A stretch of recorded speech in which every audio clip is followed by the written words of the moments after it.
En Afrique du Sud, le président Jacob Zuma, qui a évincé son ministre des Finances, a été contraint par son parti et les marchés de faire volte-face et de nommer un nouveau ministre, le troisième en 4 jours.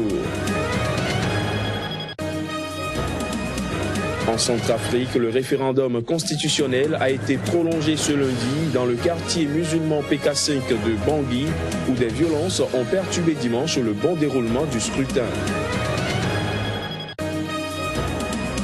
À Niamey, l'Alliance démocratique pour le Niger, qui vient de tenir son congrès, a décidé d'apporter son soutien au président sortant Issoufou Mahamadou dès le premier tour. Voilà pour les titres, bonsoir à tous. En Afrique du Sud, le président Jacob Zuma, qui a fait vaciller l'économie du pays en limogeant brutalement son ministre des Finances, a été contraint par son parti et les marchés à faire volte-face et de nommer un nouveau ministre. Il a annoncé le remplacement de David Van Rooyen, nommé ministre des Finances à la surprise générale 3 jours plus tôt. Il est désormais remplacé par Pravin Gordhan. Reportage.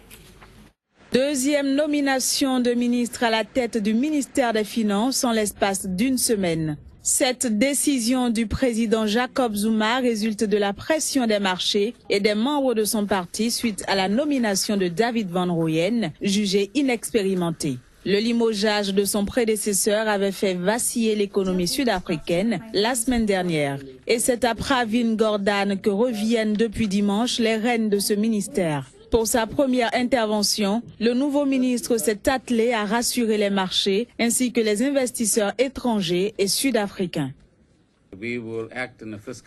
Nous allons agir de manière fiscalement responsable. Nous allons seulement dépenser l'argent que l'on a et nous allons le dépenser à mesure que l'on en gagne davantage. La question est, comment en gagne-t-on davantage? La seule manière, c'est ce que j'ai déjà dit. Développer l'économie, élargir l'assiette fiscale, réduire les niches fiscales et augmenter les taxes. Loin d'être novice dans le secteur, Pravin Gordhan avait déjà occupé le poste de ministre des Finances entre 2009 et 2014. Son rappel à ce poste est apprécié par les marchés. Dès l'annonce de sa nomination, le rand sud-africain a repris plus de 5,5% de sa valeur par rapport au plus bas historique atteint vendredi face au dollar et à l'euro. En République démocratique du Congo, la motion de défiance contre le vice-premier ministre et ministre de l'Intérieur Évariste Boshab vendredi dernier a été contrée par une autre motion du PPRD, le parti présidentiel. L'opposition dans toutes ses composantes a crié à la violation flagrante de la Constitution et claqué la porte de l'Assemblée nationale. Voici les images. Ce n'était pas une plénière comme tous les autres. Du dehors de l'Assemblée nationale, l'on pouvait voir les militants des différents partis politiques de la majorité présidentielle venus soutenir le vice-premier ministre et ministre de l'Intérieur, Évariste Boshab, venu répondre à une motion de défiance au sujet de la nomination des commissaires spéciaux. Les députés de l'opposition jugent ces nominations contraires à la Constitution. Après la lecture de la motion de défiance, le président du groupe parlementaire du PPRD, parti de la majorité présidentielle, Ramazani Shadari, a, dans une motion incidentielle, remis en cause l'opportunité de la démarche de l'opposition. Il estime qu'Évariste Boshab, vice-premier ministre et ministre de l'Intérieur, ne porte aucune responsabilité dans la nomination des commissaires spéciaux. Cette démarche nous expose à coup sûr à la violation flagrante des articles 151 et 168 de la Constitution et, à tous les moins, la motion va nous conduire illégalement vers une mauvaise cible, l'action étant mal orientée.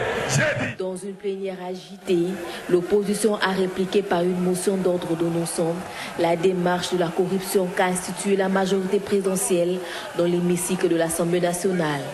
Elle saisit alors la Cour constitutionnelle pour régler les modalités d'exercice de contrôle et, par ailleurs, l'opposition opte de suspendre leur participation à toute activité de l'Assemblée nationale.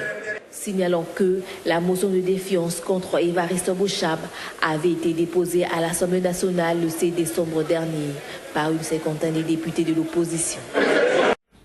Il faut dire qu'après le rejet de la motion de censure de l'opposition à l'Assemblée nationale contre le ministre de l'Intérieur Évariste Bochab au sujet de la nomination des commissaires spéciaux, certains députés ont livré leur impression. Ici d'abord pour le débat, les amis ont quitté la salle parce qu'ils n'ont plus d'arguments. Et nous savons comment la motion a été votée. Qu'est-ce qu'on accuse de Bochab? Qu'est-ce que Bochab a fait? Rien. Donc on voit que c'est une motion dilatoire, une manœuvre dilatoire, une motion d'intoxication et une motion de manipulation pure et simple. La séance continue. On a rejeté leur motion de défiance en respectant les procédures, n'est-ce pas, légales et constitutionnelles, et la vie continue. Et c'est ainsi l'Assemblée, il doit évoluer, c'est la temple de la démocratie, tout a été fait selon le règlement. En principe, une motion de défiance ne peut pas être arrêtée par une motion incidentielle. Parce que la motion de défiance a une valeur supérieure, signée par plus ou moins 50 personnes, alors que la motion incidentielle, c'est une motion d'un individu et qui n'est même pas signée. Alors, sur ces, l'Assemblée nationale avait déjà levé une option.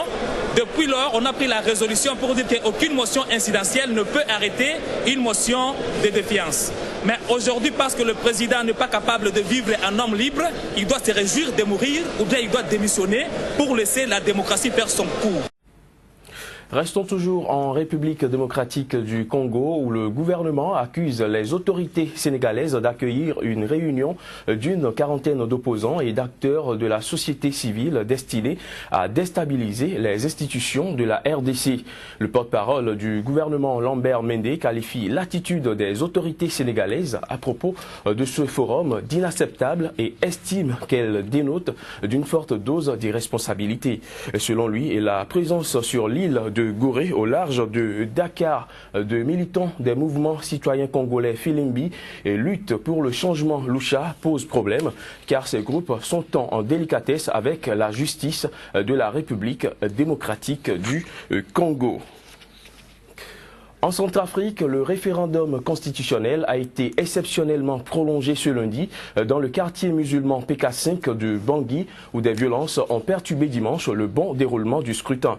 Une situation qui montre la menace qui pèse sur les élections générales prévues le 27 décembre prochain. À Bangui, un imposant dispositif militaire des forces internationales était en place autour du quartier du PK5 le long de la journée, notamment aux abords du bureau de vote de l'école Baya Dambia, visé dimanche par des tirs de mitrailleuses et de lance-roquettes. Le quartier était également survolé par un hélicoptère de la force Sangaris. Selon un nouveau bilan établi lundi par la Croix-Rouge, les violences de dimanche ont fait 5 morts et une vingtaine de blessés, dont plusieurs dans un état très grave. On a eu une décision de prolonger un peu le temps de vote. Donc je suis venu tôt pour m'assurer que tout est en place et que la sécurité va être suffisante pour que quand même les gens puissent voter dans plus de quiétude. Quand je vais terminer ici, je n'ai pas le temps parce qu'il faut que j'aille à l'intérieur en province pour aller à Kagabandaro, à Ndélé, où là aussi hier on a eu quelques soucis par rapport aux élections. En province, des dérogations de prolongation du scrutin ont été accordées dans des localités où les électeurs n'ont pu voter normalement dimanche. À la base, des intimidations ou de la destruction de matériel électoral par des hommes armés hostiles au scrutin. Les électeurs étaient nombreux à se presser pour voter. Au Burkina Faso, le président élu ROC, Marc Christian Kaboré, a affirmé ce lundi dans une interview accordée à France 24 que la justice suivra son cours jusqu'au bout sous son mandat qui débutera le 29 décembre prochain. Il a fait savoir que tous ceux qui sont concernés par des questions de justice, des questions aux antipodes de l'intérêt du peuple burkinabé seront soumis à la justice comme tout le monde. Rappelons que durant la période de la transition, la justice a notamment relancé les enquêtes sur les assassinats de l'ancien président Thomas Sankara et du journaliste Norbert Zongo. Au Niger, on enregistre un autre soutien de taille pour le président Issoufou Mahamadou, candidat à sa propre succession à la présidentielle de février prochain. L'Alliance démocratique pour le Niger, qui vient de tenir son congrès, a décidé d'apporter son soutien au président sortant dès le premier tour. Le point avec notre correspondant au Niger, Abdul Karim Mahamadou. La vague de ralliement autour de la candidature du président Issoufou Mahamadou pour un second mandat à la présidentielle de 2016 au Niger se poursuit. Ralliement pas des moindres puisque ce sont des grandes formations politiques et leurs leaders qui le plébiscitent dans l'espoir de lui garantir une victoire dès le premier tour. Le ministre de l'Urbanisme Salissou Mahamadou Habi, président de l'Alliance démocratique pour le Niger, qui vient de tenir son premier congrès ordinaire, en a décidé ainsi. Déjà, dans le premier mandat du président de la République, il a déjà commencé à poser les jalons de ce développement. Donc notre vision est commune. Pourquoi se présenter aux élections présidentielles? Parce que tout simplement, il y a quelqu'un qui fait la chose, qui fait bien l'affaire. Donc pour moi, il n'est pas évident encore de le concurrencer, mais de l'appuyer. L'Alliance démocratique pour le Niger a par ailleurs décidé de présenter des candidats aux élections locales, municipales et législatives. Il faut, à travers ces votes, garantir au président Issoufou Mahamadou une large majorité à l'Assemblée nationale. D'aller aux élections locales pour permettre à nos différents responsables politiques d'être au Nigeria, à nos militants, d'être candidats et d'être élus pour travailler au nom de la nation à l'Assemblée nationale et dans les différents conseils municipaux et régionaux. Les élections présidentielles sont prévues pour février 2016 au Niger. La campagne n'est pas encore ouverte, mais les candidats nantis de moyens sont déjà à la conquête des électeurs à travers des missions sur le terrain pour des opérations de charme avec notamment des espèces sonnantes et trébuchantes. Au Bénin, dans la fièvre de la prochaine présidentielle, le président du patronat a rencontré certains acteurs politiques, mais également des sympathisants. Ces différentes rencontres ont permis à l'homme d'exposer ses ambitions politiques afin de rallier ces différents acteurs à sa cause pour la présidentielle de février 2016. Voici les images. En partance vers Nati Tengou, le convoi de l'opérateur économique Germain Sébastien Adjavon fait une escale à Dassazoumé, situé à environ 3 heures de route de Cotonou. Ici, c'est le maire de la commune qui le reçoit en témoignage de sa gratitude à un homme qu'il qualifie d'exceptionnel et qui lui reste un soutien salutaire. Conseillers locaux et municipaux, chefs de quartier et de village, cadres et militants mobilisés sont venus confier à un leader incomparable et très attendu pour son oui à être candidat, qu'ils n'attendent que lui pour le rayonnement de leur région et du Bénin à compter de 2016. Vous savez que nous les femmes en démographie, nous vous dépassons.